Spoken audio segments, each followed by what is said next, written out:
If you go to the Bible in Genesis, the 1st chapter and 11th verse, the Bible tells us the plant kingdom came from the soil. And you go to Genesis chapter 2, the 19th verse, the animal kingdom emerged from the soil. Genesis chapter 2 and the 7th verse, the man that we eat from the plant kingdom and from the animal kingdom also emerged. What does that suggest to you? That's life. That what man we eat is they just come from the same environment. And scientifically, when this thing is looked upon, we discover that man is just the food that he eats. If you take a single cell, cell, the tiny microscopic energy life-making machine, there is a place in it that is called the cell membrane. We have the nucleus where we have the DNA, deoxyribonucleic acid, that tells you about the things in the gene. And there is another segment that is called the protoplasm. Right in the protoplasm, we have 4 powerful elements. One is carbon, hydrogen, oxygen, and nitrogen. You see, remember, if you must know about a product, you ask the manufacturer. So if you don't get it from the manufacturer, you will make a lot of mistakes.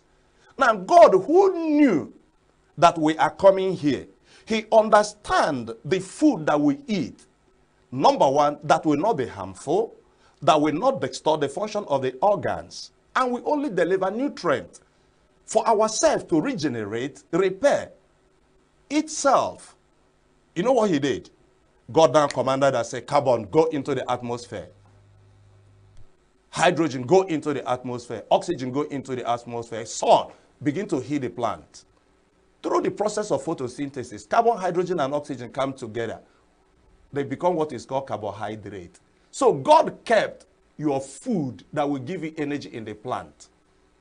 So you see now that plant is like your filling station. When the one in your body finishes, where do you go? You go to the filling station, to the plant, and get enough of it. But today, somebody will turn a grain of maize to something else, to something that is yellowish. And little children will eat it and lick their fingers. When you give them one apple, they will not take. I will not mention names. You know what I'm talking about. They have denatured all of these things, added things that are not biologically compatible, which the body cannot use. And 2 things is happening to our physical body. Number one is deficiency, because you haven't provided the nutrient density that the body needs. Number 2, you have brought in things that are foreign. The body do not recognize it. And if the body do not recognize it, they will trigger what is called free radicals, destructive active molecules. And it is implicated in over 80% of the chronic diseases that people are going through. Faulty nutrition. It is an insidious and an enemy of mankind. Okay, if you're watching us, we're still holding on common conversations. And our guest is still ENUGU Hyacinth. But we're going to take a short break. When we come back, we'll continue the conversation. Don't go away.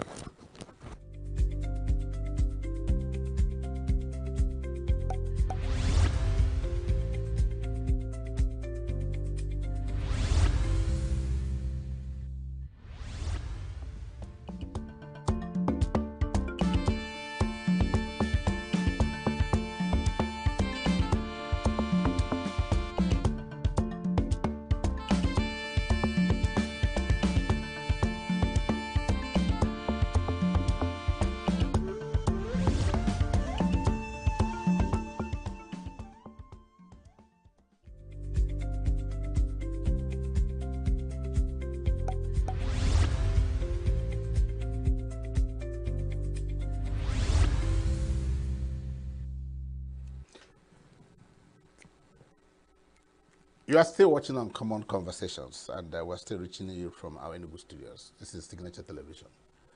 ENUGU Hyacinth, My brother. you put me in the spirit. Honestly, you put me in the spirit. You've gone biblical, and you've been quite scientific. But I'm going to ask you, if I look at your stature and I look at mine.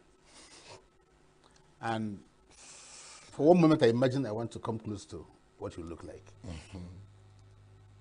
What will I do exactly? Discipline. I'm very disciplined. In what aspect? It's discipline. Tell me. The other day, I had a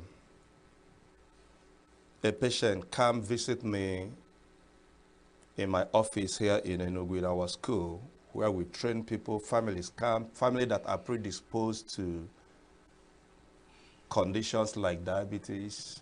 They normally come. I will put a projector and begin to show them what diabetes is all about. Even though they are predisposed genetically, we show them that genes do not determine whether you can be sick. What does? Genes never. Genes can only function simple by being activated. And nutrition is what plays a key role in determining which of the genes, either the good or the bad, that can give expression. For example, if you have a palm kernel, right, which is a potential seed, put it on top of this table for 20 years, it will not give expression. Take it outside there, plant it, give it 3 months, water it, manure it. What happens? It will grow. So, what's the difference?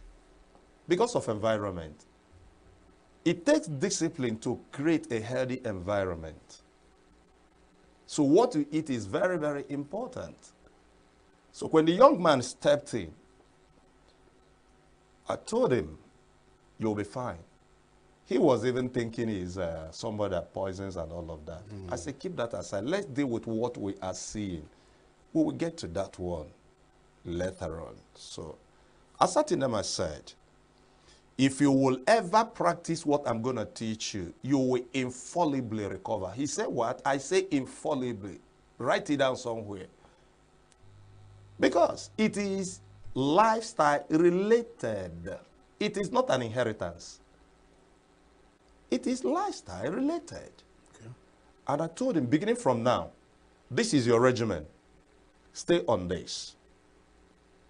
And he kept staying on that 1 month to 2 months.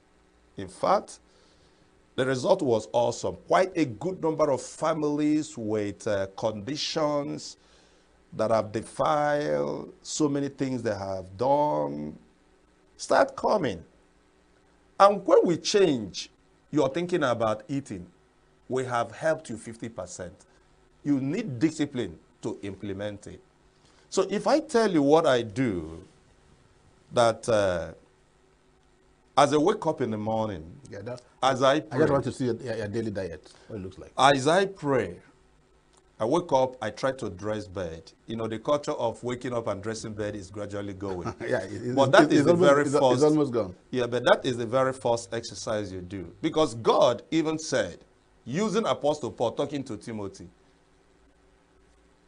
do physical exercise because it has profit in it. So, you bend, you squat, you know, you dress your bed. The next thing is you brush your teeth. What you also use to brush your teeth is very, very important. Yes. I grew up in the village. I can still remember using dogoyaro stick. Yeah, it's very healthy. When we will be running down the hill going to fetch water, there are particular plants there. We just cut them, use our teeth, remove the other part, and clean. Nothing is wrong with our teeth. Oh. It's just that we have eaten. Yes. I don't understand what is happening with us. Even in the primary school, they taught us how to use charcoal to clean our teeth. But today, take up a tube of any paste you are using. What you will see will amaze you. I did a program for the former governor of Imo State, Rochas, when Dr. Bumi was the chaplain, person there. He invited me after listening to me. By the time I finished, the Imo State Speaker, by name, His Excellency Ihana Acho, asked me not to go. I was in a hotel for 4 days. And he took me back to his house. I said, that is where we're going to sort it. I did what is called kitchen cleansing. Bring everything you are using in the kitchen to prepare your food, ranging from your salt. We begin to look at the salt. And we discover that the salt we are using is lacking a lot of electrolytes. The salt in the market. Yes, the white salt in the market is lacking a whole lot of electrolytes. What I personally use is Himalayan natural sea salt. It has 92 electrolytes in it, and also a wonderful, substance that can alkalize your system. So I brush my teeth using an organic toothpaste. I've not come here to promote anyone. Don't promote anyone. So I don't mention anyone. You pay for it. But then you must know how to read label. There is something I found disturbing. There are things we use externally that we don't have to use internally, like sodium lauryl sulfate, SLS. It is a surfactant, something we use in producing soap, in making soap to foam. So of what use is it there? Sometimes we'll find it in our toothpaste. You do your due diligence. Okay. I'm not going to mention any of these things. The sorbitol are they're wonderful. The hydrated silica, they're wonderful. So many of them. But you need to find out what you are using if your life is very important to you. Reading label is very important. So I use an organic toothpaste. Shortly after that, I have to take my warm water in the morning. Why must I take warm water? I still remember my grandfather. Early in the morning during the hammer time, he will wake us, all of us. And we will be there about the hour 3, 4. In the morning hours, he will be gathering palm frond. And he set up the fire. And every one of us will be stretching ourselves. No, we did that. We'll be stretching ourselves. We feel very much good. In developed country today, they have fireplace in their parlors. Yes. Because we are warm-blooded, not cold-blooded. Some of them put firewood under the place they lie down to warm themselves. We sleep under air conditioner room. We use fan. In fact, I know of a family anytime because of this plan of band B. Band B and band A. So the thing runs very fast. So every now and then, once there is a power outage, recharge. So I said, what kind of life is this? Open your windows and do this thing naturally, madam. So I take my warm water. The moment to boil your water, drinking warm water is not very easy. Most people find it difficult. The moment water has been heated, the molecular structure of that water has been altered. Yes. To some extent, it will help your liver. Our liver is an incomparable plant chemical that modifies. Whatever you take in, the liver makes its own contribution to make it in such a way that it will be harmless for your consumption. And you can imagine it working like that, even when fat comes. They were breaking it down. And you can imagine if fat is coated everywhere. That is why you see a lot of people having fat in their what? In their liver, coated. How do you think it can function? But using warm water to some extent can give a lease of life to your what? To your liver. And your liver will detoxify better. Haven't done that. The next thing is my fruits and vegetables. I tell people that blender and then juicer is more important in a home than the gas cooker. Why? Simple. Why do you eat? You are eating not because you want to feed your stomach. You want to feed the cells. You want to help your immune system. You want to empower the stem cells to begin to produce embryonic cells to replace the dead, the wounded ones, so that life can continue in the cell world. So, and I still have 4 questions, and our time is running. So I let us do this thing well. This is Okay. an opportunity for me. Let us do this thing well. Okay, I'm go ahead. excited. Okay, you are. I feel like talking to the whole world because the truth must be told. Let it be told now. So, when you subject your food under high temperature, you already know that the nutrients is going down, isn't that? So, are we eating because of To fill our stomach. appetite, or are we eating because there is need we have to meet? Most times we eat to fill our appetites. Yeah, that's the problem now. So we have to change it. I'm not saying you don't have to cook. There are some certain basic things you must cook. But I tell you, if you form the habit of eating more of fruits and vegetables than you eat the cooked food, a lot of things will change, even without you knowing it. Because that is how you supply your body the ample, nutrients that the body also needs. So when I have done that, then I relate with people. Because in Igbo, onye wiwe okali anjo. Anybody who triggers you is trying to steal your health. You must learn forgiveness whether you want it or not.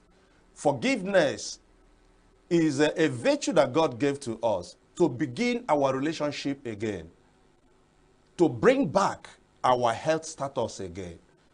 When you are angry, agitated, unforgiveness, you are carrying a load. An excess load. All you need to debunk, take away all of these things. You feel lighter, you'll be in a lighter mood. Even when you eat, you will enjoy what you are eating. That is why I say health is not what the doctor can give. You must make up your mind to be healthy. So I try to practice all of this. Sometimes I don't get 100%, but I live under the consciousness that I must do the right thing all the time. Okay, very briefly, after seeing a doctor, assuming I'm sick and I'm going to see a doctor, what do I do next? Listen to me. Don't become a doctor you are not. The doctors are trained. The moment you discover that you are sick, it's just like you're driving a car. You don't just have to become mechanic overnight. Yes, you will listen to the symptom of your car because symptom is an internal mechanism planted inside of God, inside of us by God, to remind us that something is wrong. And when you check out the expert in that area, the expert will fix it. It is your right to know you are sick, but it is also your right to go and see a doctor. And doctor will do clinical examination, diagnose, find out exactly what the case is, and immediately commence treatment. And when you've been treated, because it's like an emergency, at this point you don't know what to do. So you needed them. The moment you go there and you're okay and you're out, take responsibility. You are personally responsible how good you can become at what is important to you. If your health is important to you, take responsibility. How do you take responsibility of your health? Do you know? Can I ask you a question? Even if you go to the best hospital in the whole world, Johns Hopkins, that is in Baltimore, United States of America, and you get yourself treated and you're back, and you start indulging again in practices that will lead to sickness and disease, what happens? You will fall sick again. Yeah. So what do you do after? So what you do at this time is this. You have to adopt a very good diet and lifestyle that is okay. Because when your diet and your lifestyle is right, you don't have need of taking so many petrochemical synthetic drugs. But do you know again, when your diet is wrong and your lifestyle also is wrong, even the drug you are taking is useless. It will not help you because you are curing yourself and you are doing the same thing that is causing the sickness and diseases. So you need to take responsibility by personally understanding your physical body relationship with the articles of the food that you need to eat and engage in eating that very food appropriately and at the right time. Okay. Supplements. by the word supplements. We should know what it means. Supplements have become a way of life in this country. Yes. There are too many of them everywhere. Yeah. Okay? Yeah. Actually, is an abuse when purpose is not known. Abuse becomes inevitable. Supplements suggest that something is missing and we need to make it up. Something you use to add to the deficiency. That is what is called supplement. Okay. Today, we have technology that has the ability to isolate these nutrients that we needed organically and package it. And these things are encapsulated. Some are in tablet form, some are in syrup form, some are in powdered in granule form. They are called supplements. The idea behind it is that you're supposed to take about 30 international units of tocopherol, which is vitamin E. You haven't gotten it. You need about 1,000 milligrams of ascorbic acid. You haven't gotten it. Then you can supplement so that aging will be graceful. But some people today carry it because they are not trained. If you take this one, it will cure this. It will even cure cancer. That is why doctors get mad at them. It's not because they are not good. They are wonderfully okay. The way we are eating, we need to supplement in order to make it up. I was privileged to be invited somewhere in Bonny Island to see a white man. He lived all his life in the ship. The bomb is, he won't even find bomb again.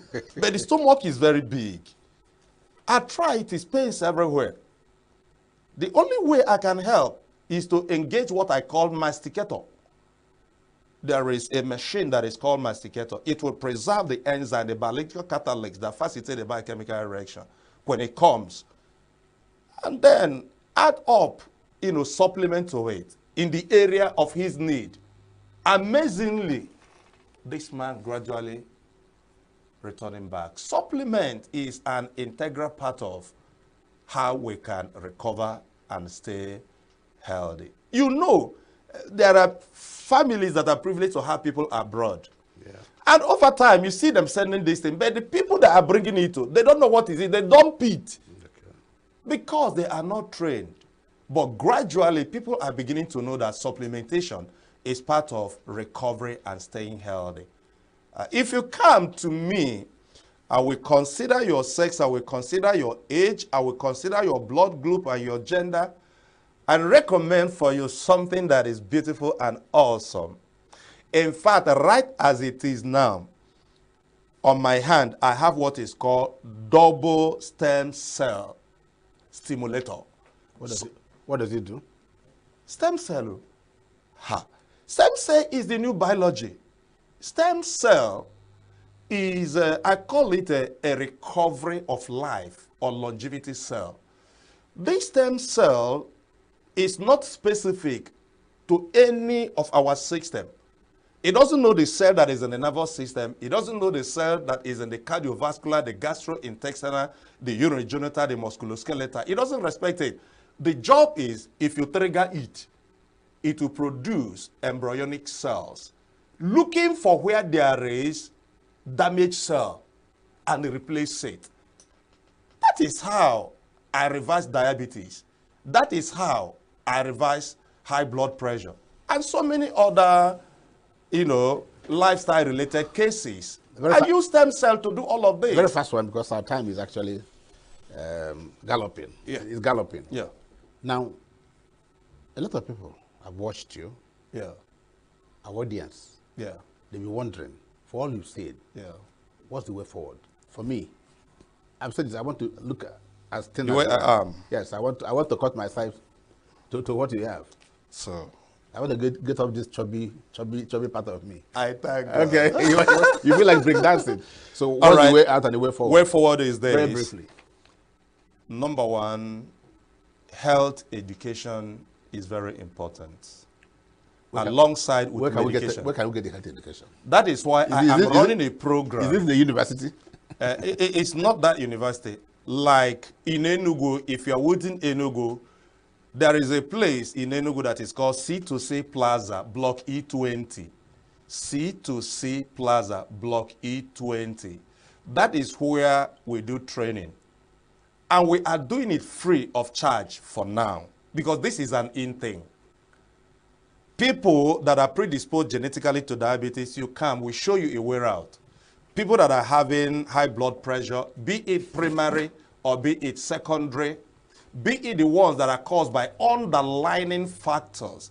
Maybe your kidney is not working very well and you do not even know, and the BP is high. You keep taking drugs for BP instead of dealing with what is causing it. Maybe you are somebody who stays on NSAID, non-steroidal anti-inflammatory drugs, so long a time. And some of these things can trigger high blood pressure. There are risk factors. So what we do is to sit you down and teach you. After teaching you, we empower you. We watch you in the next 6 months. After practicing what we teach, you just simply recover. We do it excellently well. I see people fly, stay in a hotel 4 days. So you do it with drugs, supplements, or what? No. I don't touch drug. I'm not a medical doctor. Okay, I have nothing to do with petrochemical synthetic drugs. No, I do it with simple food. Simple food and supplementation. But the primary is giving you an understanding, changing your mindset about how to stay healthy, and then putting it in your hand how to go about it, depending the condition that brought you.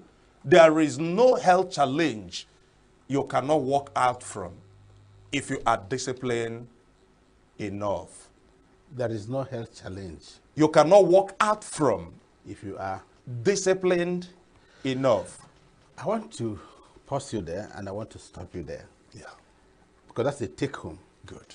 So I want to thank you, Nagol Hyacinth. The past 45, 50 minutes have been quite awesome. Yeah. In fact, I must confess, it's been an uncommon conversation. All right. Okay. And I want to thank you for finding time to be here. It's my privilege. Hoping that even though this is your first, it will be our last visit to Signature Television. Oh. Because we keep on engaging you. No, when I came here, they treated me well. They took me right inside, gave me tea and other things. I enjoyed being here. Okay, I would like to come again. Thank you. If you've been watching us, I've just had a conversation, very uncommon, with Nagol Hyacinth. He is a holistic wellness practitioner, a coach with over 2 decades of practical experience. I'm sure I'm enriched. And you watching us, I'm sure you're also enriched. Let's do this same time tomorrow. Thank you for watching.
The high level or increase of unemployment is individuals' fault. Majority of the people blames it on the government, because I look at it that majority of us went to school to study how to be employed and not to become employers.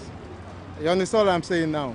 So a situation whereby you are being programmed or being worked on in such a way that you believe that once you finish your education, there is a government job such as white collar job awaiting you, then we are deceiving ourselves. But I am trying to tell us that if you went to the school to acquire knowledge and put the knowledge into work, it will benefit both you, the society where you are, and the entire nation.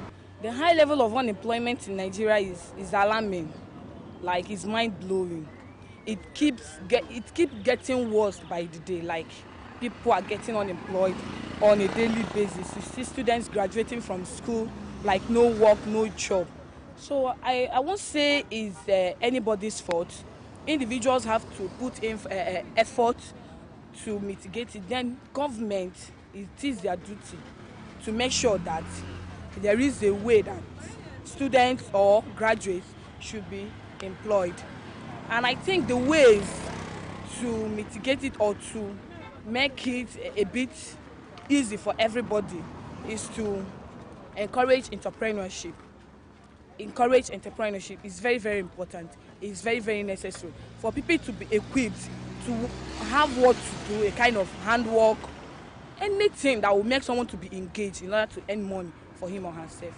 High rate of unemployment in Nigeria, first is caused by we the Nigerians. And why? Because we already know that there are no jobs out there. So why then do we depend or lean on getting white collar jobs when there are none?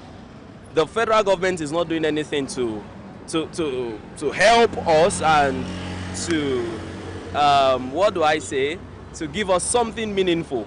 Let me just stop there, to give us something meaningful. When you go out there, outside the country, definitely there are jobs there where you be able to fetch money for yourself and fend for your family. But here, it is well. High level of unemployment, obviously is on the leadership now. It's very, very obvious, because in a country that everything, the consumption rate is higher than the production rate, what do you expect? Obviously unemployment will be very high. So I guess one of the ways, and we all know it, and the government knows it, is just that the guys who, made the country this way are benefiting from it. So basically it's just to increase the productivity of the country. Look at places like Aba that produces, the kind of, despite the, financial instability they have, they can still produce such, well-crafted work, creative work. For them to do that kind of thing, imagine if money is pumped into that area. A lot of things can be done. For instance, Peter Obida, his convoy is made of innocence. He bought innocence car as his convoy. It's because, he's trying to increase the productivity of Nigerians. And I feel if we focus on that area, things can be done to, make the country better. Well, I believe the high level of unemployment is basically, let's say the government, because first off, the government isn't providing enough opportunities, both in learning opportunities and job opportunities for people. People actually go to school in this part of the world because we are very educated people here in Nigeria. But due to the lack of opportunities and due to no care for whoever you are, no matter what position you have attained, both in school and outside school, nobody gives an actual F about you. And this makes people just want to give up entirely. Even if they have the chance to create job opportunities, they are just looking at both the cost of the process of creating that job opportunity and how it will actually, if they can actually succeed in the business or in whatever they're about to do. And if you look at the downside of things, it doesn't add up and they just give up and go back to the whole so-called unemployed youth and the population of individuals that are unemployed in the country. The unemployment rate is actually at the highest at this point. Even after going to school, after serving for the national country and all that, you still don't even have a chance to succeed or even get a chance to start from somewhere. People are actually sidelining you because they don't see any value in what you bring to the table, as they say. But then again, we look at how the whole economy is structured. It's only the rich that keeps getting richer while the poor keeps getting poorer. nobody wants to help the other person to rise up to a particular position, and nobody is willing to actually, like, give people the chance. Because I believe if everyone is given a chance, we can make things work in this country. But at this point, somebody is given a chance and nobody cares to do anything meaningful. Everybody's just giving up, literally, and it's causing so much unemployment, so much chaos, so much poverty in the land. Nobody gives a hell about anything. If anything goes to chaos, it's fine. If anything goes well, it's fine. We're all just too relaxed about the whole situation, and nothing is adding up.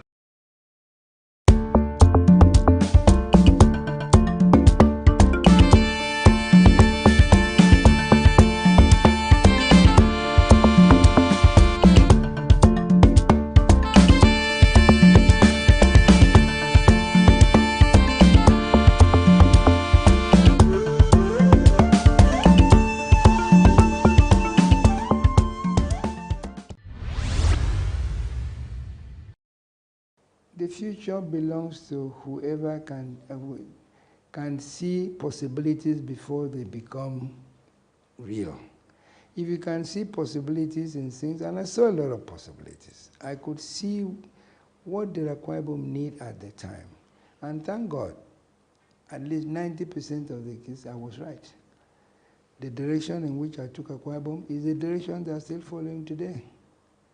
In spite of some of the obstacles that I met in the way, and I just decided, if I must give you an example. I decided that the modern world cannot do without electricity. And the things I wanted to bring to Akwa Ibom needed electricity. So I decided that I must give Akwa Ibom 24-hour constant power. It was a struggle. It was a real struggle because of the kind of federal, quote, I put that federal in quotes, arrangement that we have, where the center literally dictates everything that the states can do and cannot do. I was told I could not build an independent power plant. Why would I not be able to build an independent power plant? Because power is centralized. We centralize too many things, and that's where we are backward till today. I will say that over and over again. And that may be why you say I'm still relevant even in national politics, because we have not yet got back to the position. I say get back to, because we were there before. We started on that journey, then we was abruptly stopped and changed. We have not yet got back to the position where federating units can be reasonably, not reasonably, in fact, very independent, able to manage themselves, able to manage their resources, able to manage their own security, able to manage their future with whatever resources they have, and then sustain with whatever they contribute to the federal. We have to change the concept of this federation, because it means people that want to develop cannot develop, because the federal government does not always see the things that the way the states see them. The better example, or even the most, is this power business. I wanted to build, we were consuming 40 megawatts of power. So I went to Lele Moke, who was the Minister for Power at the time, and said, I want to build 60 megawatts. He laughed at me and said, no, Your Excellency, you want to build a power plant for Akwa Ibom? Please make it a lot larger than that. I said, why? We're only consuming 40. He said, there's something called suppressed demand. You're only consuming 40 because that's all that's available to you. That if you had a lot more than that, you will consume 2-3 times that much.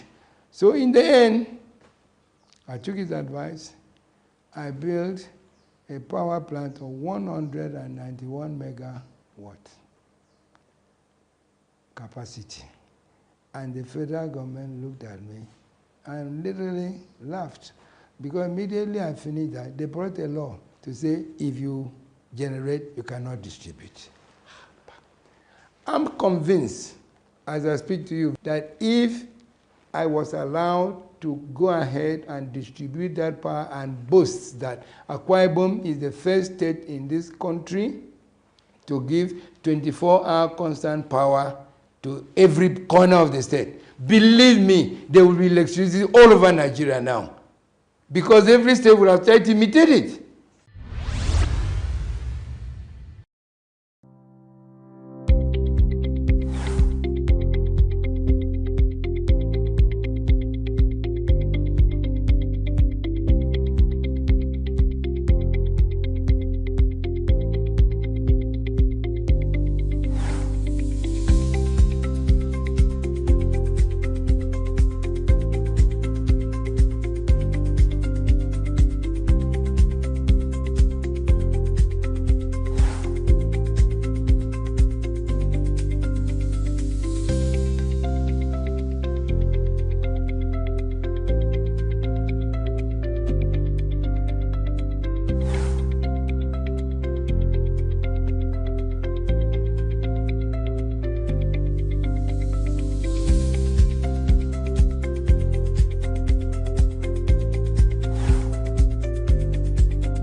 Welcome to Global News on Signature TV.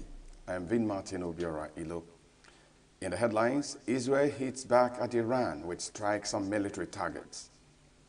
Venezuelan opposition leaders Machado Gonzalez awarded EU's Sakharov Prize. Federal government approves Kogi's bid to build international airport. And APC withdraws from Kano local government polls. Details shortly.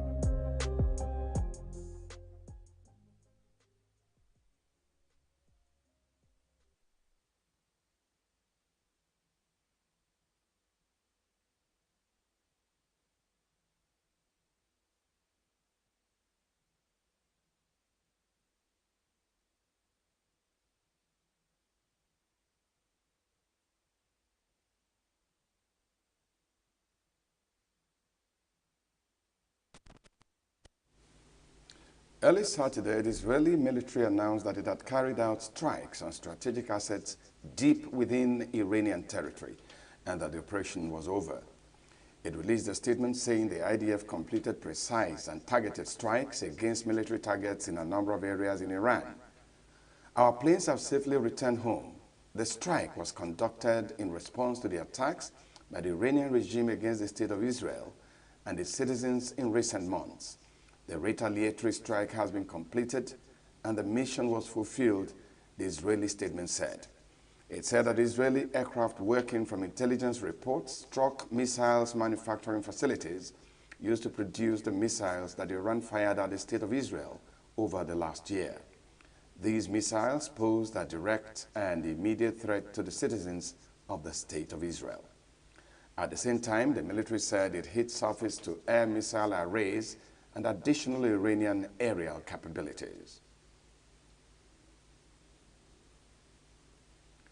Meanwhile, Iran's National Air Defense Headquarters said Israel attacked military centers in Tehran, Khuzestan, and the Ilam province.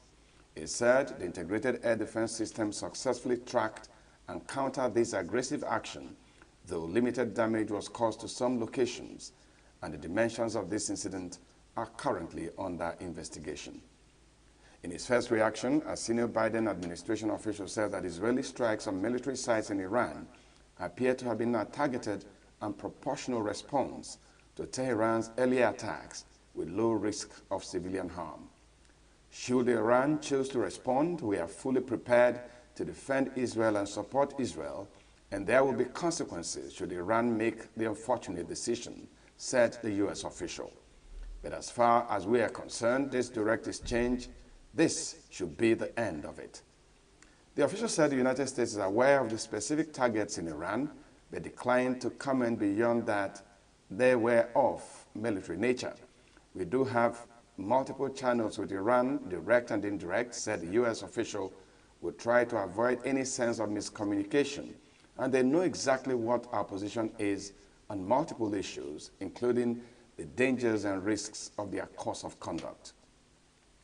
The official said the U.S. was not a participant in this military operation and that the president and his national security team, of course, worked with Israelis over recent weeks to encourage Israel to conduct a response that was targeted and proportional with low risk of civilian harm. And that appears to have been precisely what transpired this morning. This should be the end of direct exchange of fire between the two countries, the official said, adding that the U.S. has multiple direct and indirect channels of communication with Iran, where it has made its position clear. A woman and a teenager were killed in a rocket attack in the Arab town of Majadal Krum, Israeli media said on Friday, following a statement from Hezbollah saying that it targeted the northern Israeli town of Kamiel with a large missile salvo. Israel launched its major offensive in Lebanon a month ago, saying it was targeting the heavily armed Iran-backed Hezbollah to secure the return home of tens of thousands of Israelis evacuated from the north due to cross-border rocket attacks. Lebanese authorities said Israel's offensive has killed more than 2,500 people and displaced more than 1.2 million, sparking a humanitarian crisis. Smoke rose from the southern suburbs of Beirut as a Hellenic Air Force C-130 aircraft carrying humanitarian aid from Greece prepared to land at Beirut Rafik El Hariri International Airport on Friday. Footage showed members of the Greek Special Forces securing the area around the aircraft as crates were unloaded. Greece sent around 3 tons of humanitarian aid, including medical and other essential supplies, its foreign ministry said. We'll take a break. We'll be back in a moment.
before one is made a Chief Justice of the Federation, the appointment has to be sanctioned by the National Judicial Council.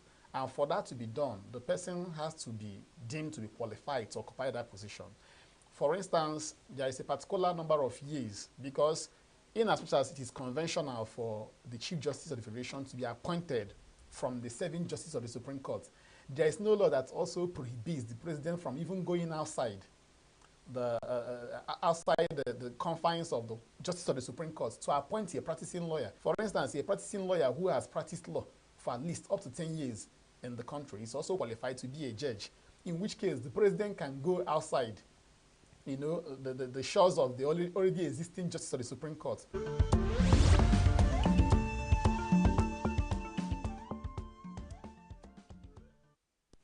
You're watching Signature TV News. We told you earlier that Israel attacked Iran earlier this morning.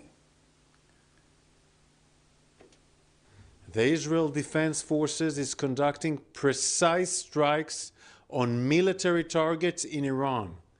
The regime in Iran and its proxies in the region have been relentlessly attacking Israel since October 7th on 7 fronts, including direct attacks from Iranian soil.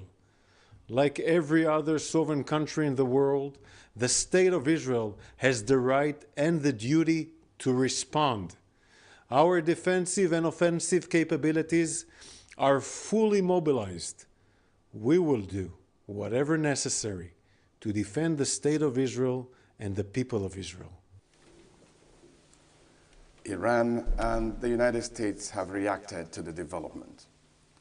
President Joe Biden apologized directly to a Native American community on Friday for the United States' 150-year history of running abusive Native American boarding schools. Biden spoke to the Gila River Indian community in Arizona, becoming the first U.S. president to issue an apology for the program.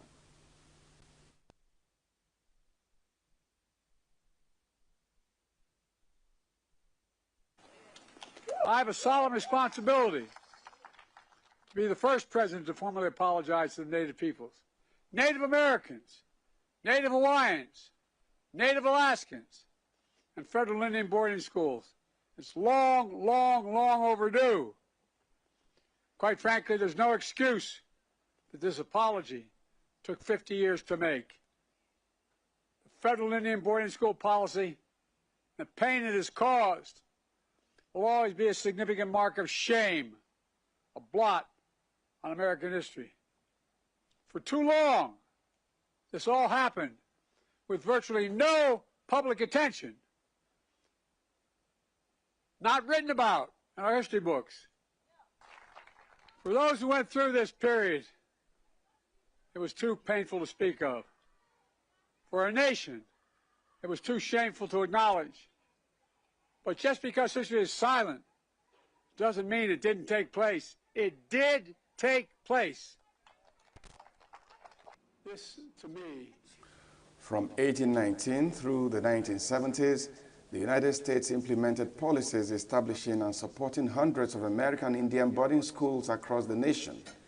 The purpose of these federal boarding schools was to culturally assimilate American Indian, Alaska Native, and Native Hawaiian children by forcibly removing them from their families, communities, languages, religions, and cultural beliefs, the Interior Department said. U.S. Interior Secretary Deb Haaland, the first Native American to be a cabinet secretary, had launched a probe to recognize the troubled legacy of federal Indian boarding school policies. An investigative report by the department found that at least 973 children died in these schools. A trade conflict between the United States and the European Union would not see any winner, but only losers, German Finance Minister Christian Lindner told Reuters in an interview. Lindner said he was following the toss-up U.S. presidential race between Republican Donald Trump and Democrat Kamala Harris and saw the risk of tariffs in the next U.S. administration. Trade controversy between the US and the European Union would not see any winner, but only losers. And so whoever will enter the White House, we are in the forefront of a new era of transatlantic diplomacy to convince our US partners that we need more or less a new trade agreement between US and European Union instead of introducing tariffs. We have introduced already some measures, but we need further ambition because the situation of the German economy is not satisfying, to say the least. And this is why we have to start a process and at its end should be part of a new agenda 2030, an holistic approach to more competitiveness in Germany. Beyond tariff, Trump has vowed to get out of the nearly 3-year war between Ukraine and Russia.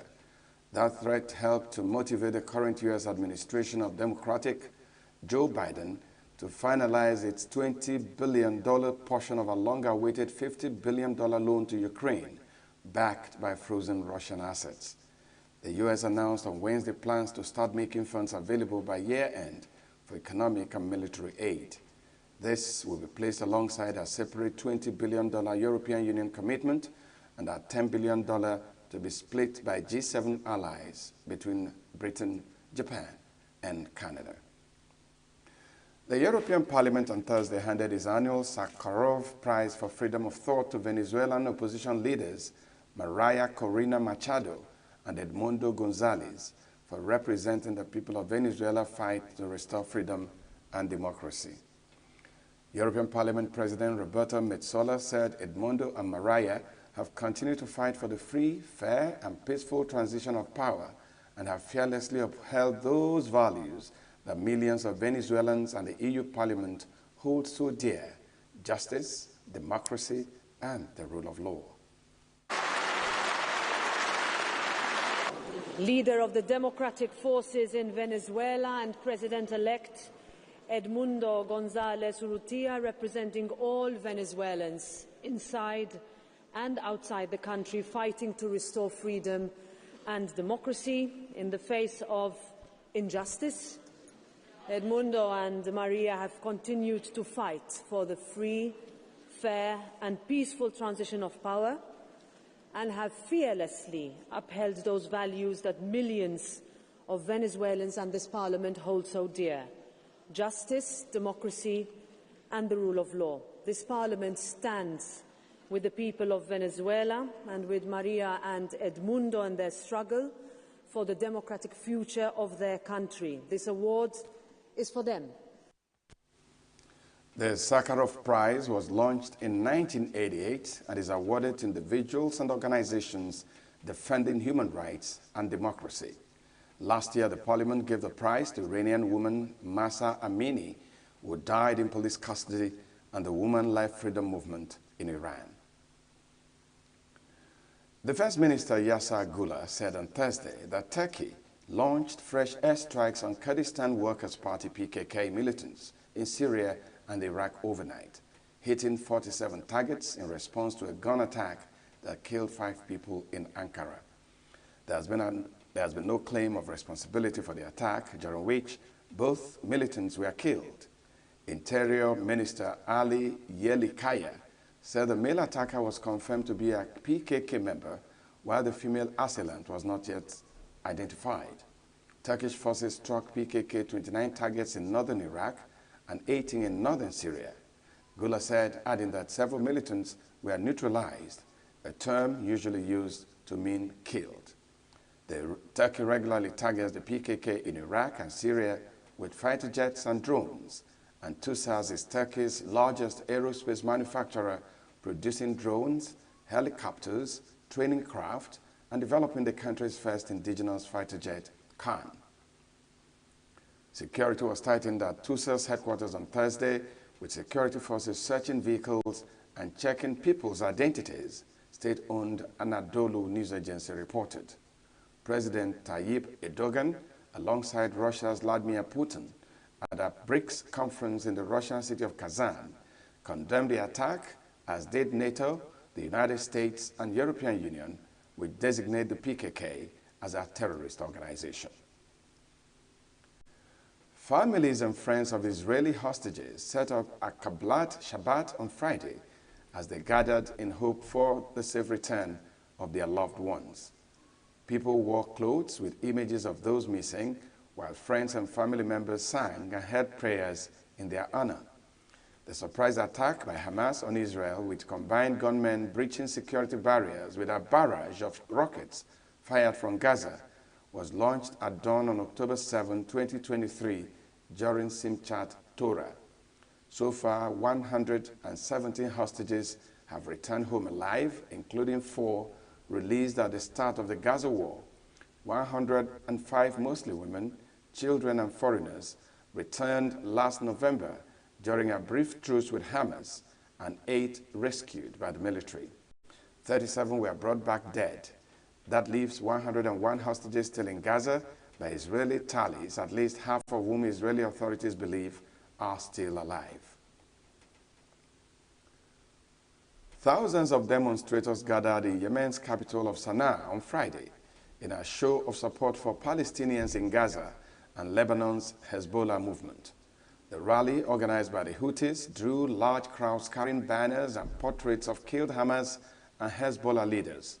Protesters expressed solidarity with the so-called axis of resistance, which includes Hamas, Hezbollah, the Houthi movement in Yemen, and various Shiite armed groups in Iraq and Syria.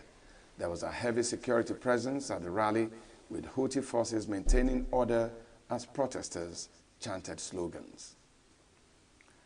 Hundreds of members of Zapatista communities and their supporters marched in Mexico City to demand the government do more to stop a wave of violence affecting indigenous regions in the southern state of Chiapas. The protesters are demanding an end to violence they say is being waged against the Zapatista National Liberation Army, who are an armed group fighting for indigenous rights in Chiapas. Zapatista communities say the group is coming under attack from paramilitary groups in the state. The protesters denounced the looting of indigenous lands in the state of Chiapas by organized crime under the omission of the authorities, which they say has generated a de facto civil war in the area. A fugitive member of the Camorra Mafia, due to serve almost 19 years in prison for drug trafficking, has been arrested in Colombia, Italian police said on Friday. Luigi Belvedere had been on the run since December 2020 and was on the Italian Interior Ministry's list of dangerous fugitives. A statement said, adding he was apprehended in the city of Medellin. The statement said investigators got wind of his presence in Colombia thanks to information from a well-known messaging service, which was intercepted with the help of EU police agency Europol. Brazil on Friday signed a 170 billion reais, that is $29.85 billion compensation agreement with miners BHA-AX, Vale Valestri SA, and Samaco for the Mariana Dam collapse in 2015, one of the country's worst environmental disasters. The collapse of the dam at the iron ore mine owned by Samaco, a joint venture between Vale and BHP, near the city of Mariana in southeastern Brazil, unleashed a wave of tailings in a disaster that killed 19 people, left hundreds homeless, flooded forests, and polluted the length of the Doce River. Brazil's President Luiz Inácio Lula da Silva attended a ceremony in Brasilia to mark the signing of the agreement, with the government saying the first installment of 5 billion reais must be paid within 30 days. The agreement provides for the payment of 132 billion reais, of which 100 billion reais represent new resources that must be paid to the public authorities within 20 years by the companies involved in the tragedy. They will allocate the other 32 billion reais to pay for compensation for affected people and reparation actions that will remain under their responsibility, in addition to the 38 billion reais that the miners say they have disbursed. The government Solicitor General, Jose Mezia, said the resources provided in the agreement will allow local authorities to repair the financial losses of families hit by the tragedy and pay environmental recovery actions in affected areas in the states of Minas Gerais, where the dam is located, and Espírito Santo, through which the Doce River flows to the sea. The annual payments will be scheduled until 2043, with values varying between 7 billion riyals in 2026 and 4.41 billion riyals in the last installment. South Korean Yoon Suk Yeol and Polish President Andrzej Duda agreed on Thursday to push to finalize a new contract to export South Korean tanks to Poland by the end of the year. The South Korean and Polish governments will actively lend support to seal a deal before the end of the year for South Korea's Hyundai Rodem to supply K2 tanks to Poland, Yoon said at a news conference with Duda after their summit. Yoon said South Korea and Poland will establish a new forum for defense dialogue and cooperate closely on security matters that affect the two countries.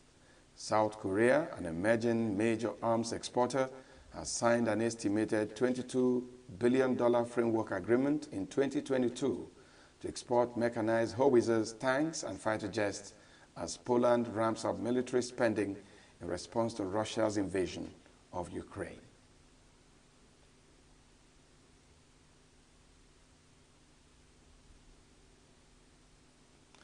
Still to come, Sokoto PDP demands swift implementation of 70,000 naira minimum wage. INEC chair warns of fake news threat to elections. Stay with us.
A professor of ceramics from the University of Nigeria, Ozioma Onuzulike, says traveling remains an integral part in the life of successful artists.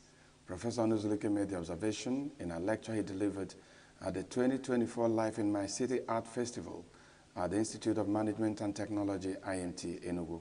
Signature TV correspondent Chinemerem Ikebunam has the report. In his lecture titled Travel as a Catalyst for Artistic Growth, with insights from art history and artistic traveler El Anasu, Professor Ozioma Onuzulike explored the transformative impact of travel on artistic development, citing traditional African artists and contemporary figures like El Anasu. He said that travel exposes artists to new materials, techniques, and perspectives that shape their practice. The professor of ceramics highlighted El Anasu's relocation from Ghana to Nigeria and his international travels as pivotal in shaping his renowned use of found materials, comparing it with the objectives of LINCAF. Travel is a catalyst for artistic growth.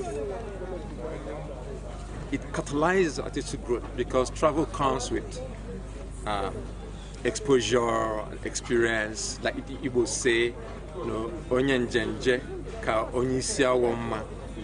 traveler is more knowledgeable than an elderly, an old person.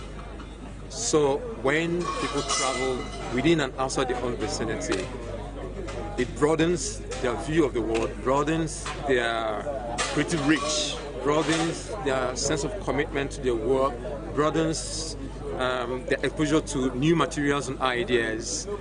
The audience engaged in a thought-provoking question and answer session, seeking clarification on the role of cultural exchange in artistic growth, the challenge faced by artists in traveling and accessing global art markets, and the impact of virtual travel on traditional artistic practices. Those who witnessed the lecture praised Professor Onuzulike for the erudite delivery while acknowledging Linka's contribution to art community.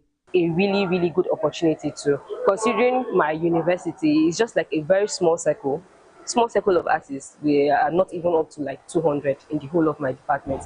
But coming here is, I wanted to just come. Even if I don't win, I just wanted to be here and meet other people who are like myself. I'm a ceramist and art educator. So in every area of life there is art. When you look around, you can see art in nature, in all those things, founding objects. You can use it to explore. So art is life, and God created us too. You can see we are all arts. So there's a lot of inspirations. If you look left and right, you can see that art is everywhere. With Nigeria, specifically, but more broadly with Africa. So I came here, listened to his wonderful presentation, and I will be taking back some information to those members of the African diaspora in the Caribbean and Latin America. Linka's continued effort to promote art and cultural exchanges are invaluable to the Nigerian art community and testament to Linka's initiative in sponsoring young Nigerian artists to attend the Dakar Biennial Festival. Chinemerem Ikebuna, Signature TV News. The Federal Ministry of Aviation and Aerospace Development has approved the bid by the Kogi State government to build an international airport in the Zariagi community. The State Commissioner for Information and Communications, Kingsley Fanwo, stated in a press release on Friday that the approval was conveyed in a letter from the Federal Ministry of Aviation and Aerospace Development. He stressed that the administration of Governor Usman Ododo is committed to the timely completion of the project with strict adherence to regulatory standards.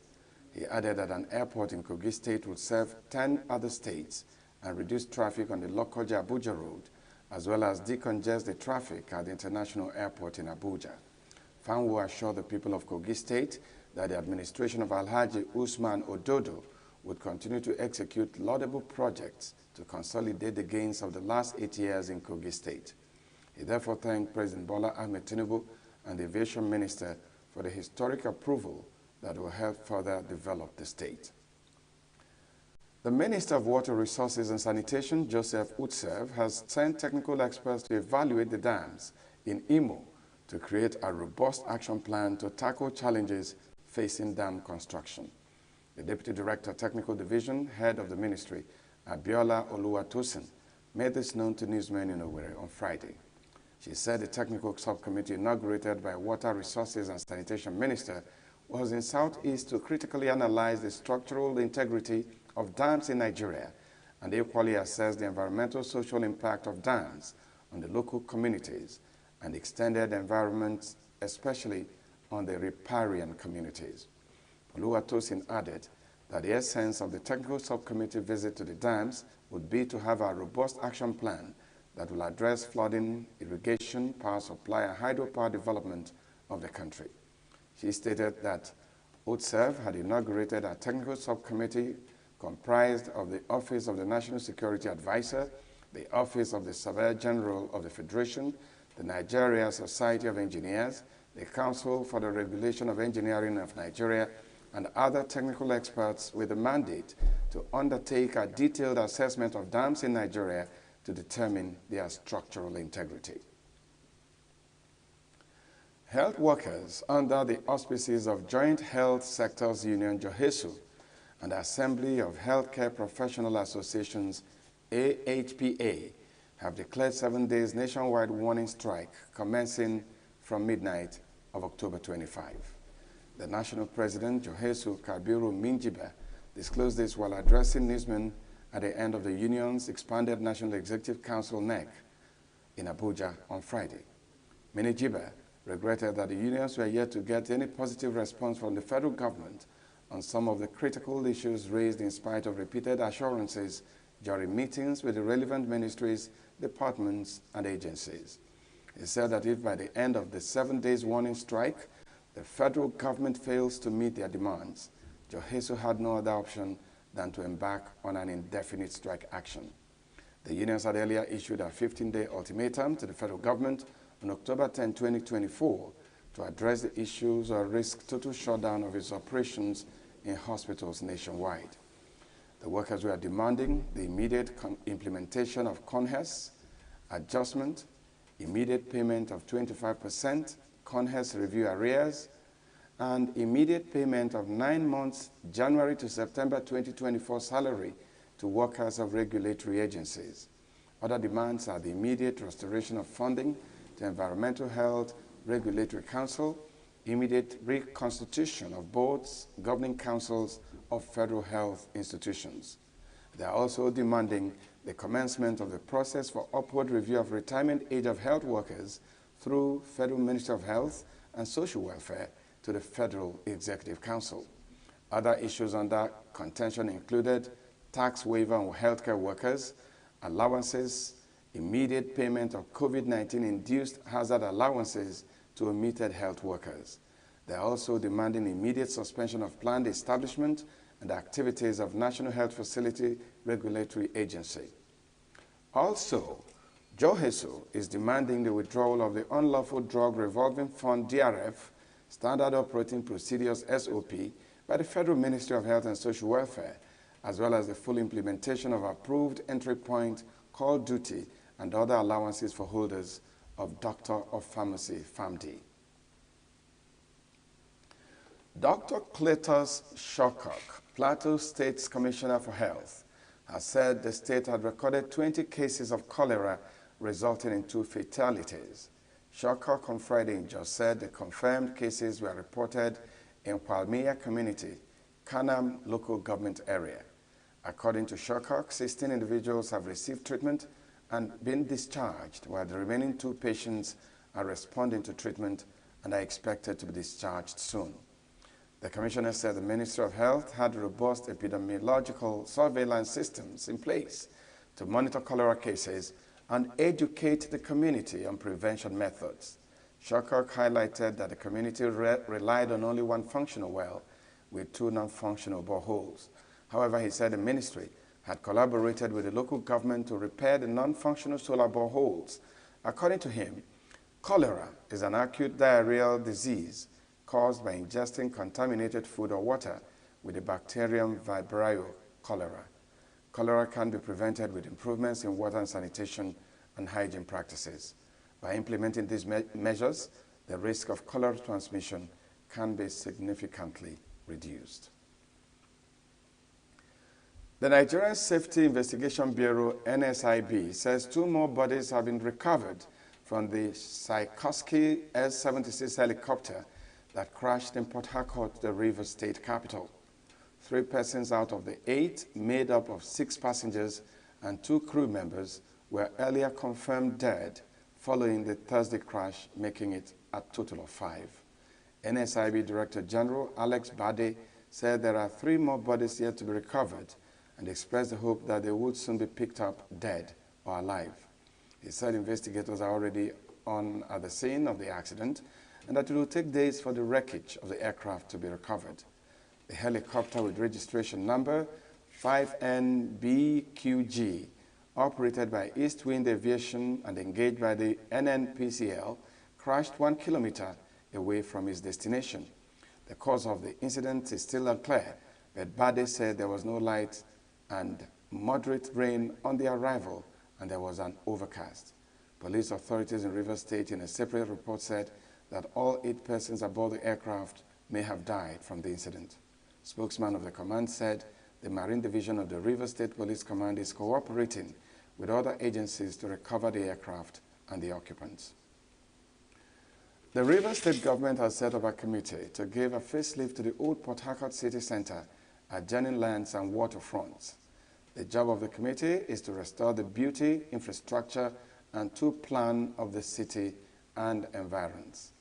Inaugurating the committee on behalf of Governor Simina Laye Fubara, the Secretary to the State Government, Dr. Tammy Danagogo, said the administration is saddened by the gradual decay of the old Port Harcourt Township infrastructure and the eroded town plan. Danagogo emphasized that the target areas include the old Port Harcourt Township, OGRA, Mile 1 Diobo areas, canals and waterfronts in the affected areas. The Administrator, Greater Port Harcourt Development Authority, Dr. Tonte Davis, and Chairman of the committee, thanked Governor Fubara for finding the members fit to carry out the assignment and assured that they will live up to expectation. Our Federal High Court in Abuja on Friday reserved judgment in a suit filed by Rivers House of Assembly, led by Martin Amewule, seeking to stop all allocations to the state. Justice Joyce Abdul Malik adjourned the adjournment to a date that would be communicated to parties after the lawyers to the plaintiffs and the defense adopted their processes and argued their case for and against the suit. Justice Abdul Malik had earlier dismissed all objections raised by the Rivers State government against proceedings with the hearing of the suit. The judge dismissed the applications by the state government and other defendants in the suit to stay proceedings pending the hearing and the determination of the appeal already filed before the appeal court. The judge held that the request was frivolous, vexatious, and unwarranted, and mischievous.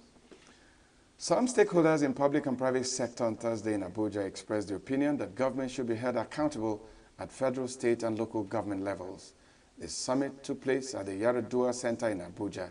Signature TV correspondent Nasiru Usman has the report. At the 2024 Nigeria Accountability Summit, with the theme Enhancing Accountability, Limiting Vulnerabilities, stakeholders noted that demanding good governance is key in every tier of government. The stakeholders made this known at a two-day national summit in Abuja on Thursday. Accountability is very low at the federal level, at the state level, at the local government level, because they are not even transparent enough. Because if you are not transparent, you cannot be accountable. So the level of transparency is very low in terms of their budget, in terms of their finances, in terms of their employment, their human resources, what they are doing about controlling corruption and all those things. So at those three levels I gave you, they are very low, especially, most especially, because I have data from our center to support that, especially at the subnational level. As much as this is a domestic and local conversation, it has also broader implications in Africa and also other parts of the world. So what we do hope to see here is key recommendations on how we could strengthen accountability that can be used here, but also in other jurisdictions. So I'm really hoping for some pointed recommendations that could be actionable and support accountability. We're having cross-sectoral discussion, and we're focusing on education, health, agriculture, and transportation. And the whole essence is to bring the relevant policymakers in all of these fields and to see what accountability measures in each of these sectors can be pushed through in such a way that whatever vulnerabilities that have been identified in each of these sectors can also now be limited.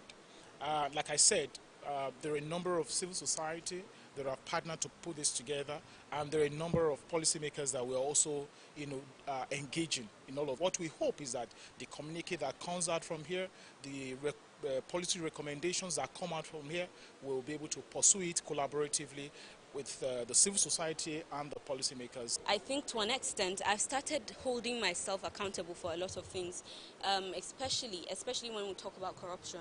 Yeah, I've really been taking visible steps that to ensure that, okay, I impute this kind of characteristics and values in myself as well, and also see that, people around me see these characteristics and then pick up from me. And, this creates a chain.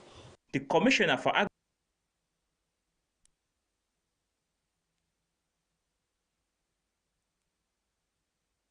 Agriculture in Niger State, Musa Salihu Boso, said the Niger State government was on the forefront in promoting good governance and promoting food security in the state, using mechanized farming for the farmers' benefit. Women are part of our projects in Niger State. The governor have given a lot of emphasis to women, youths are ongoing. And I have challenged the youth corpers here. Corpers that are serving in Niger State are already beneficiary of the incentives of this farmer governor that he has created under agriculture. The governor have encouraged all civil servants to key into agriculture, and we have been supporting them in the ministry. We have provided land for them and ensure that they have been trained and redirected to this meaningful venture. Also speaking, National President, Small Scale Women Farmers Association in Nigeria, Fatima Bello, called on government to provide assistance to the farmers in Nigeria, as well as subsidize and provide farming equipment to the Nigerian farmers. Can you imagine the population that we have had of how many millions? I think about 120, now that's 200 million. Farmers are still using the hoe. This ordinary hoe that you know is still being used by farmers on their farms to be able to produce food. How much will you produce using hoe instead of using the mechanized farming? And we are not talking about tractors. The mistake that is being made is that you say smallholder farmer, if you give me a tractor, I want to lie this. I don't even have the money to maintain it. So it should be given to, there should be, the farmer should be included in decision making so that they voice out what they need. The program was organized by Paradigm Leadership Support Initiative, supported by Intersol Development Initiative and MacArthur Foundation. In Abuja, Nasir Usman for Signature TV News. The All Progressives Congress has withdrawn from the upcoming Kano local government election, according to the chairman of the Kano State Independent Electoral Commission, Professor Sani Malumfashi. He announced the party's decision during a news conference on Friday. He said that the commission is proceeding with the election, allowing a state high court ruling that directed the commission to conduct the election on Saturday. This ruling follows the Federal High Court in Kano halting the council elections, citing the alleged illegal constitution of Kansiek. Malum Fashi stated that only 6 political parties, including the NNPP, ZLP, Accord Party, NRPM, AAC, and AA, are participating in the election. The Kansiek chairman insisted that the commission is conducting its activities within the bounds of the law. He further urged Kansiek staff and ad hoc staff to resist any temptation of bribery and ensure that underage children are not allowed to vote. Malum Fashi also reminded politicians that vote buying, thuggery, and other forms of violence contravene the state's electoral guidelines. He stressed that all Democrats and advocates of democracy are expected to respect Friday's Kano High Court judgment, which authorized the election to proceed. The Emir of Kano, Muhammadu Sanusi II, has appealed to eligible voters in the state to come out and elect candidates of their choice in Saturday's local government election in Kano. Sanusi said this at his palace while addressing newsmen on Friday. The Emir emphasized the importance of shunning violence and any attempts to disrupt the elections. He urged the residents to maintain peace and avoid violence before, during, and after elections.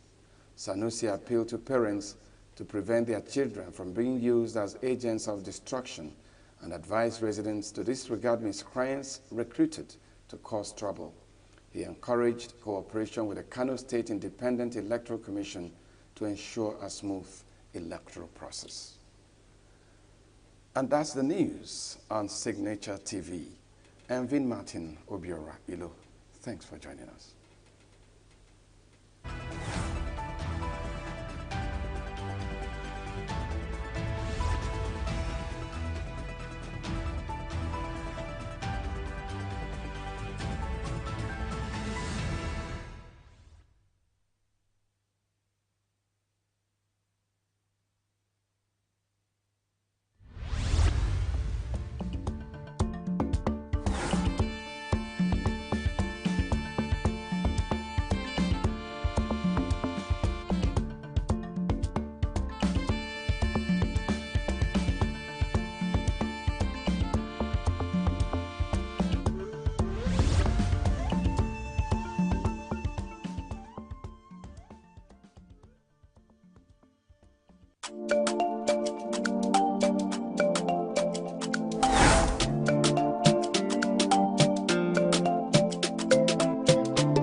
before one is made a Chief Justice of the Federation, the appointment has to be sanctioned by the National Judicial Council. And for that to be done, the person has to be deemed to be qualified to occupy that position. For instance, there is a particular number of years, because in as much as it is conventional for the Chief Justice of the Federation to be appointed from the 7 Justices of the Supreme Court, there is no law that also prohibits the president from even going outside the confines of the Justice of the Supreme Court to appoint a practicing lawyer. For instance, a practicing lawyer who has practiced law for at least up to 10 years in the country is also qualified to be a judge, in which case the president can go outside, you know, the shores of the already existing Justice of the Supreme Court to appoint. So if, for instance, the person you are trying to put forward is not qualified constitutionally to occupy that particular position, then that would be a ground upon which the Senate will say no, that you have forwarded this person's name for us to give our stamp of approval, but we will not do that. Secondly, prima facie, the candidate may be qualified, but there may be an allegation, a very fundamental allegation against that person. Let's say allegation bordering on corruption. If prima facie the allegation is weighty, then the Senate may say that based on public policy, that if you have the right to, you know, to put forward the name or names of candidates, as the case may be, who you want to occupy this particular position, that this particular individual whose name you have forwarded to us, that there are fundamental challenges that has bedeviled his candidacy based on so and so reports. Let's say security reports. If there is a very, not just flimsy, there is a very cogent security report against the person sought to be made the Chief Justice of the Federation, based on that security report, the Senate can say, based on national interest, that we will not be given our approval, in as much as the president is given that powers to appoint whoever he wants to, subject to the fact that that appointment must be done in line with the Constitution. So it's not an open-ended power. And that's why the National Judicial Council is there to ensure that whoever may be put forward to occupy that position.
And welcome to New Day on Signature TV.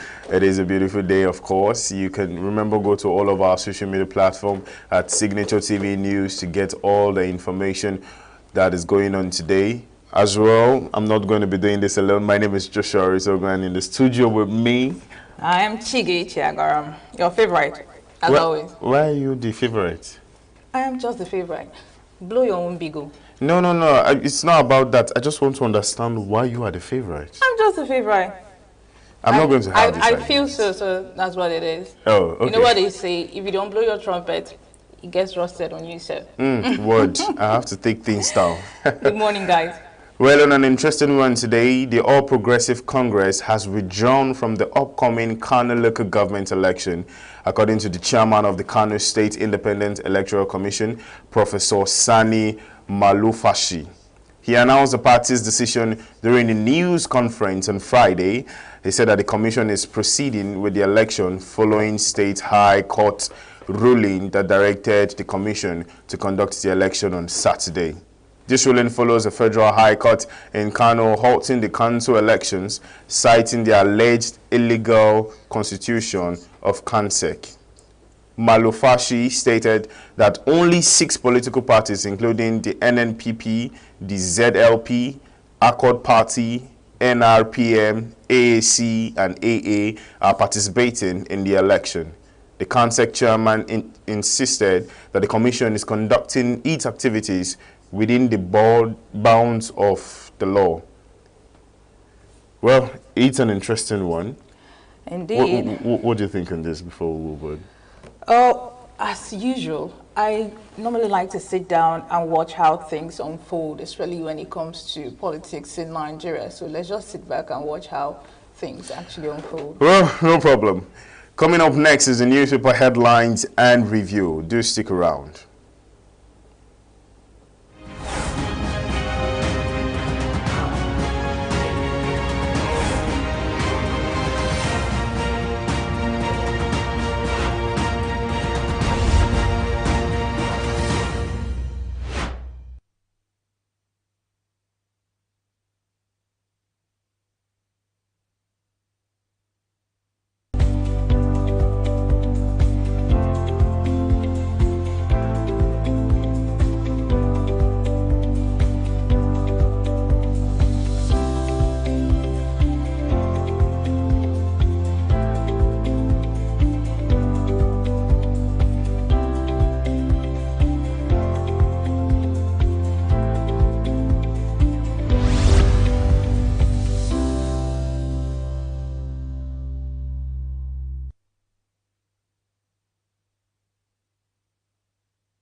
It's still a new day on Signature Television, so thank you so much for still staying with us. Don't forget to go over to our social media handles at Signature Television Official on YouTube, Facebook, Instagram, and TikTok. Welcome to Newspaper Review and Headlines. If you've missed out on some of our discussions in the course of the week, well, you're in luck because we're going to be giving you highlights on them, and of course we're going to be reading out and discussing some of the stories that have been making the rounds across Nigerian dailies.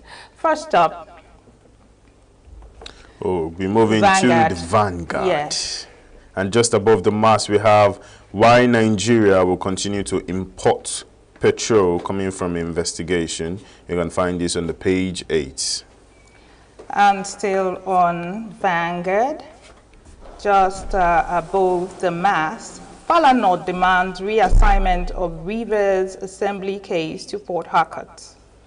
And just below the mast we have World Bank to Nigeria, NYSE your gold mine, leverage on it from industrialization.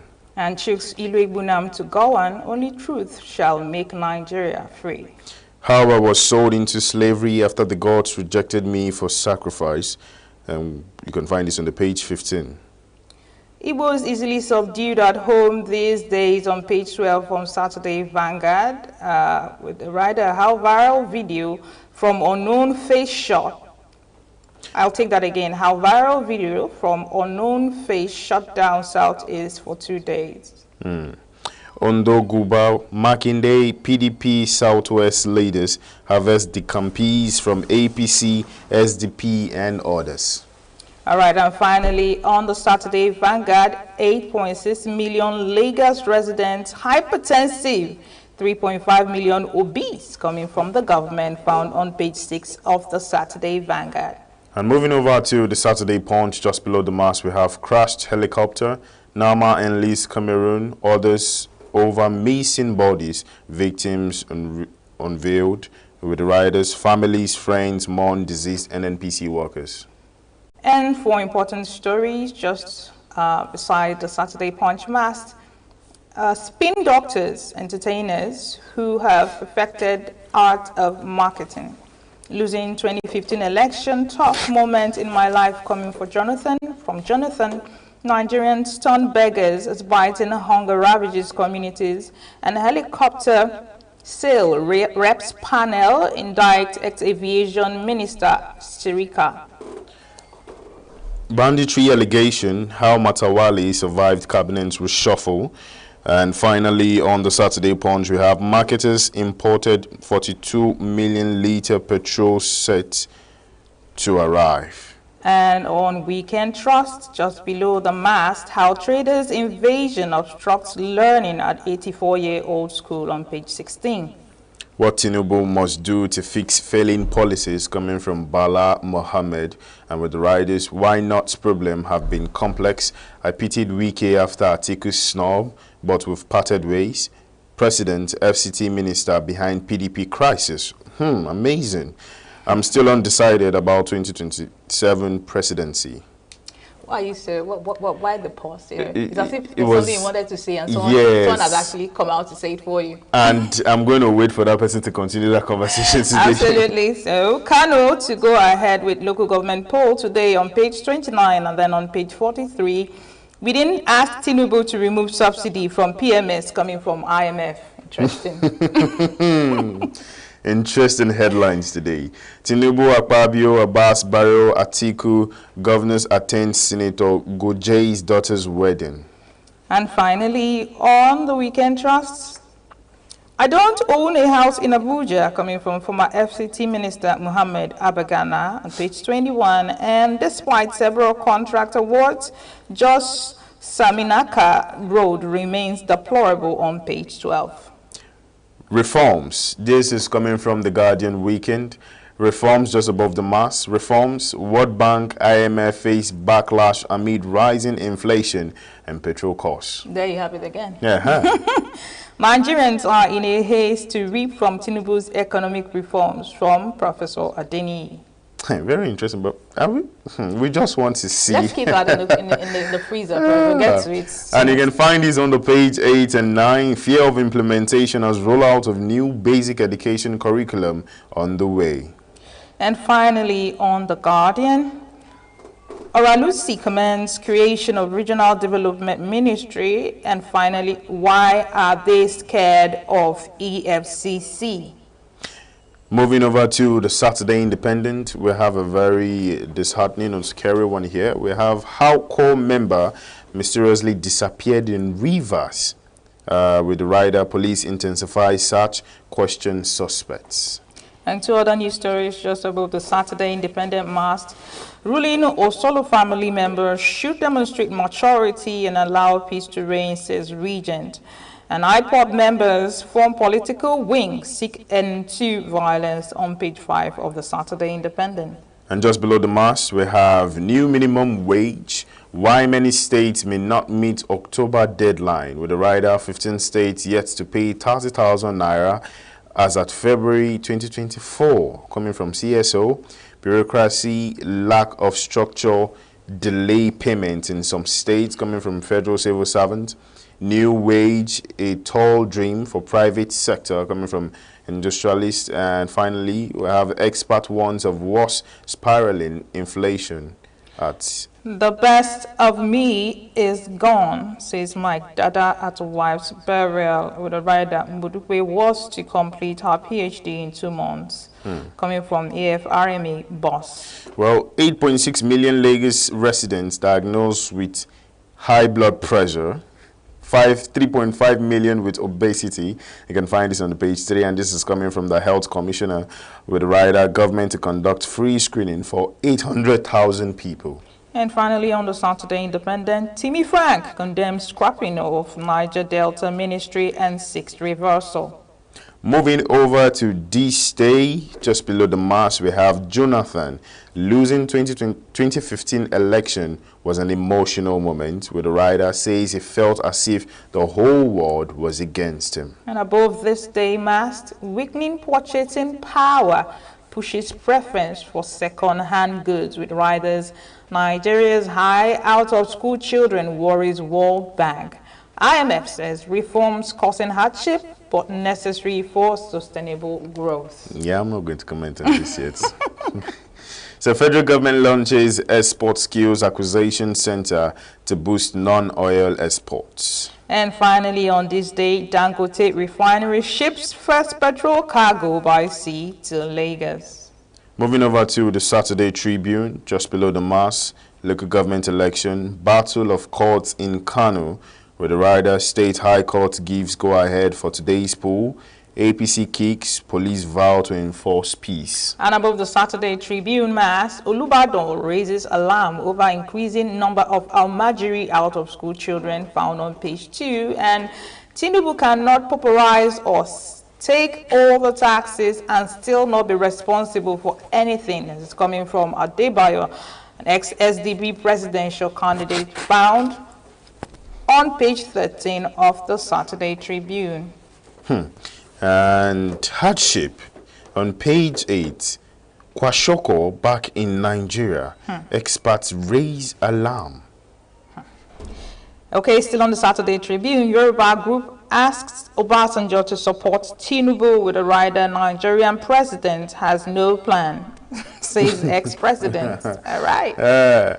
Ondo governor poll, we have Governor Makinde, Southwest PDP leaders receive defectors from APC, SDP, and others. And finally, on the Saturday Tribune, court remands Ondo man for macheting wife to death on page 3. Wow. That's on very sad notes. And that is all on the newspaper headlines today. We'll be moving over to the newspaper review, and in the studio with us to do this is Chris Maduka. Chris, good morning. Good morning, Joshua. Good morning, Chris. Good morning. I know where you are. Yes, you almost called. You almost called. Yeah, Chigi. I am emphasizing Chigi. Chigi, yes, Chigi. I have not forgotten. Looking good as usual with your eagle feather. I mean, your traditional Igbo heart. You know, you're the epitome of the traditional Igbo man. And I'm thinking, one of these days you'll get the Oja players to be playing Oja behind you. Wow. Walking. I mean, it would be so nice. Yes, it is. You know, in African proverb says, you don't have water in your mouth to blow the fire. Okay. So even to play the flute, you need the food in your stomach. You need energy. Because they say the man who plays the flute has the liberty to also wipe out his nose, to wipe his nose. So you don't engage a flute player when Nigeria is suffering hardship and hunger. So, yeah, I get where you're so let's solve the first problem. Once we are out of hunger and hardship, we can go back to the old days where even some state governors have flute players who wake them up in the morning, and the band boys who play for breakfast. They have people who play for afternoon lunch, and the ones who send them to sleep with music and all fanfare. Yeah. So, but you know, we are losing so many of these things to hunger and hardship. Talking about hunger and hardship, IMF has come out to say it is not our fault, though.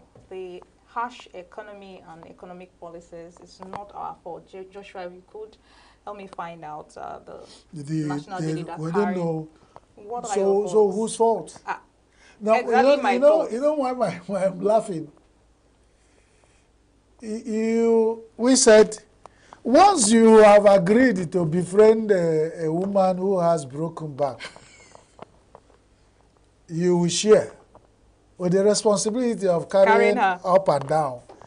IMF, World Bank, you guys have offered to be chief advisors of Nigerian economic system. You can't come at this time to deny anything. You are complicit.